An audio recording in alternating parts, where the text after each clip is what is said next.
Mesdames, Mesdemoiselles et Messieurs, bonsoir à nouveau, bonsoir à toutes et à tous. À la une de l'actualité internationale, le ministère de la Défense allemande vient de faire un aveu d'échec et d'impuissance face à la Russie.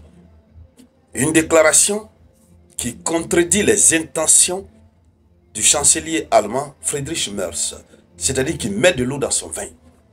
Oui, tout récemment, c'était le chef d'état-major général des armées françaises qui est sorti de son silence, qui a fait des déclarations d'aveu, d'impuissance face à la Russie, qui a reconnu la force probante de la Russie. Maintenant, c'est au tour du ministère de la Défense allemande. C'est-à-dire, contrairement aux déclarations des hommes politiques, eux, hommes de main, hommes de terrain, eux-mêmes qui sont les militaires, ne veulent plus se taire. Parce que personne ne veut regarder le mal venir et laisser le mal l'atteindre. Chacun aime la vie. Le repos éternel, non, les gens n'ont pas envie. Alors, la déclaration qui est faite par le ministère de la Défense, ça en dit long. Alors, il est dit ceci. Le Bundeswehr n'a pas le temps de se préparer à une guerre possible contre la Russie. Le Bundeswehr, c'est l'armée allemande, c'est comme ça on l'appelle. Le Bundeswehr n'a pas le temps de se préparer à une guerre possible contre la Russie. Et pourquoi il est dit? Pourquoi le ministère le dit? Parce que, évidemment, les chefs, les politiques, Friedrich Merz et ses amis, les pays du droit, eux, ont projeté le démarrage des hostilités avec la Russie entre 2029 et 2030. Alors, il faudrait que l'armée allemande soit prête. Mais le ministère dit, le Bundeswehr n'est pas prêt. Non. Donc, le ministère allemand de la Défense reconnaît ceci. Il dit ceci. Non, avant d'aller dans les profondeurs, partagez-moi cette vidéoconférence. Partagez-la. Mettez beaucoup de likes, s'il vous plaît. Oui, mettez beaucoup de likes. N'oubliez toujours pas, allez-y sur Play Store ou Apple Store, téléchargez Moyen Express. Le ministère allemand de la Défense reconnaît. Il dit ceci. Les forces armées ne sont pas prêtes et le temps est compté. Selon la directrice de l'approvisionnement, Annette Lenig-Emeden, elle dit, l'objectif est de se doter entièrement, l'armée d'ici 2029. Oui. Alors, quel est l'état des lieux de la Bundeswehr et les défis actuels? Le ministère allemand fait un constat.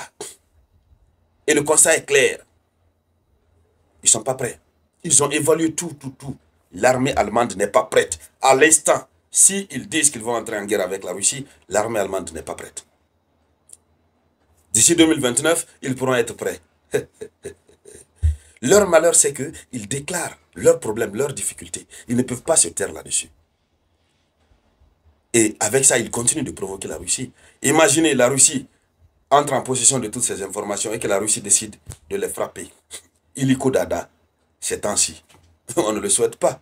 Mais ils n'auront que leurs larmes pour pleurer. Et même d'ici 2029, est-ce qu'ils seront prêts? Allons-y dans les profondeurs. Oui, mettez les likes, s'il vous plaît.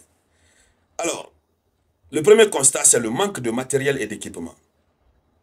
Le problème principal est un défi important en matériel. Cela inclut non seulement des équipements majeurs comme les chars ou l'artillerie. C'est ce qu'il faut avoir pour faire la guerre. Ils ont envoyé tous les chars en Ukraine. La Russie a récupéré. La Russie les a utilisés non seulement comme étant des trophées de guerre, mais si ça se limite aux trophées de guerre, c'est que c'est bon. La Russie a envoyé ses chars au labo pour les étudier. Les chars auxquels l'Allemagne fait extrêmement confiance. Les chars Abrams. Oui, il y a un char là, son nom ressemble au nom de crocodile ou je ne sais quoi. Char quoi, Lazare ou quoi, bah, son nom ressemble à un animal. Bon, je vais me rappeler. Si vous vous rappelez, mettez ça en commentaire. Donc, la Russie a mis ça dans le labo. La Russie a étudié les systèmes. Ces fragilités. La Russie a créé des systèmes pour facilement atteindre ces chars. D'abord, la Russie avait déjà des systèmes qui permettaient de mettre main sur ces chars vivant, on va le dire ainsi. Hein. On va personnifier la chose. La Russie a capturé ses chars sur les champs des hostilités. La Russie a approfondi encore les études. Ils sont en manque de chars, ils sont en manque d'artillerie, mais aussi ils sont en manque criard de munitions. Ils ont tout envoyé à l'Ukraine. Et quand ça part en Ukraine, les volontaires, les soldats ukrainiens recrutés par la force, formés pendant 1 à 2 semaines ou 3 semaines, ou 1 mois, 2 mois, quand ils partent, si l'objectif est là, il faut viser ici et puis lâcher la chose. Eux, ils visent comme ça, au moment où ça veut sortir, ils laissent, ça va par là. On a même vu l'Ukraine se lamenter. On a vu l'Ukraine aller sur le mur de la lamentation, se lamenter. Non, pas l'Ukraine, désolé, l'OTAN, j'allais dire.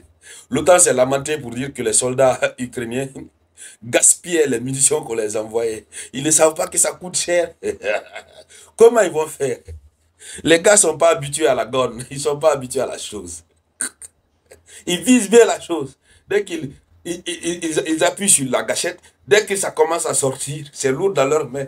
Ça se réoriente ailleurs, Maranatha. Alors, donc, ils n'ont plus de munitions.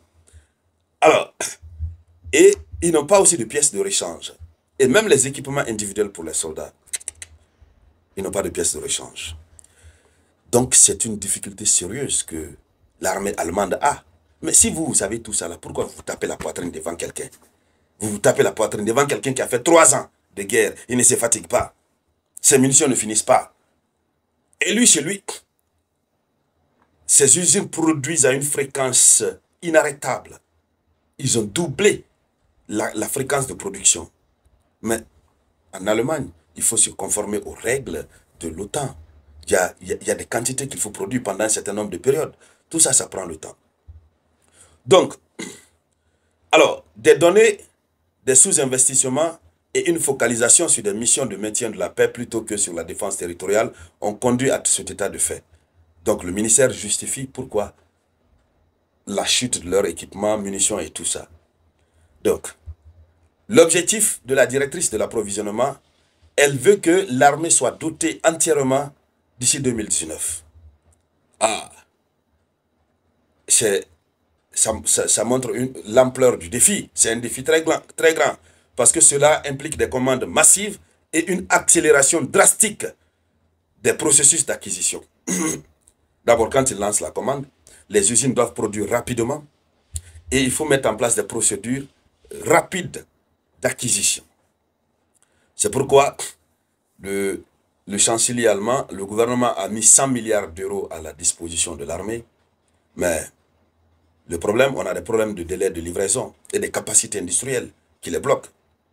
Donc le souci majeur est que les livraisons